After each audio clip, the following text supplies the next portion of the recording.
Michael Rosen's Poetry Workshop. This one's called After Dark. I often think that the time just before you go to sleep, there's something quite, magical about it, or quite mysterious, because one moment you're running about and then a few minutes later you're asleep, and that's very kind of weird in itself, but there's a bit in between that is kind of how come you slip away into sleep. What is this time, and what are your feelings, and what can you see and hear in that moment just as you're going off to sleep? So I wrote a poem about that, and I'm going to give you an idea of how you could write a poem a little bit the same. So it's called After Dark, and I like whispering after dark when I do this poem. So if ever you thought of performing it, you could whisper it as well. So it goes like this. Outside, after dark, trains hum and traffic lights wink.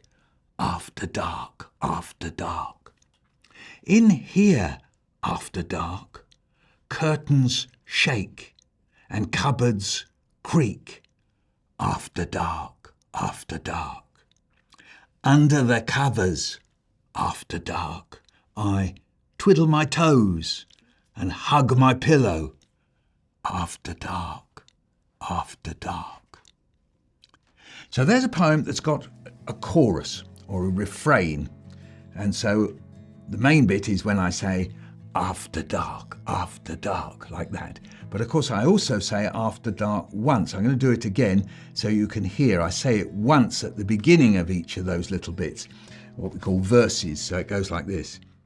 Outside, after dark, trains hum and traffic lights wink. You join in. After dark, after dark. In here, after dark, curtains shake and cupboards creak.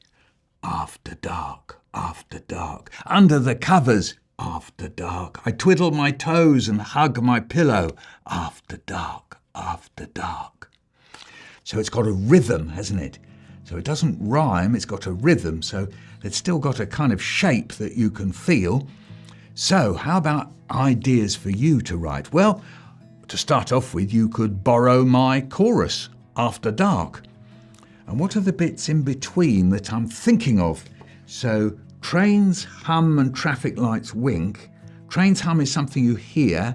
Traffic lights wink is something that you see. Curtains shake, something you see.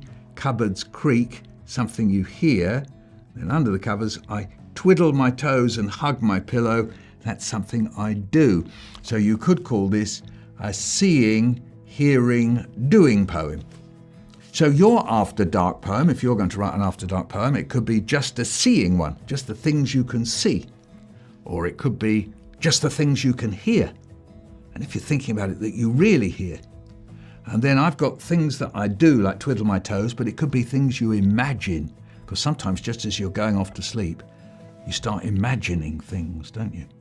So it could be things that you imagine. So it could be a seeing and imagining, or a hearing and an imagining poem with your after dark, to make the rhythm as it goes along. After dark, after dark. Or maybe you think, well, thank you very much, Michael Rosen, you've done After Dark. I'm going to think of another chorus. So you could think of another time of the day, maybe. In the morning. Breakfast at breakfast. Or at tea time, or out in the park. You notice I'm repeating it. That helps to give you the rhythm. You don't have to, but it helps to give a rhythm. In the park. In the pool. It could be a swimming pool one. Or it could be noises, couldn't it?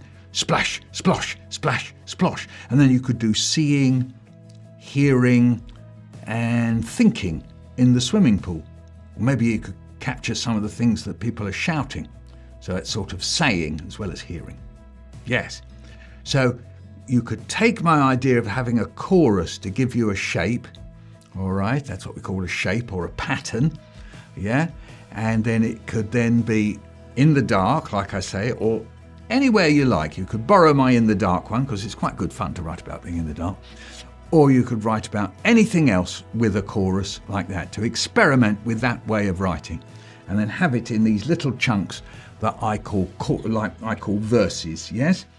Outside, after dark, trains hum and traffic lights wink. After dark, after dark. In here, after dark, curtains shake and cupboards creak. After dark, after dark. Under the covers, after dark, I twiddle my toes and hug my pillow. After dark, after dark. And Quentin Blake did a wonderful picture to go with it. Look, can you see that? A wonderful, wonderful picture. And there I am in bed, and he covered the whole page. And you could do that. You could cover your whole page with your picture and then write your poem over the top of the picture. Yes, just like Quentin and me did. Yes, and I bet you're cleverer than me. You can do your own pictures, whereas I can't. Yes, there you go. And this comes from a book called Bananas in My Ears, a collection of poems by Michael Rosen, illustrated by Quentin Blake. So you can see that poem in that book with Quentin's wonderful picture.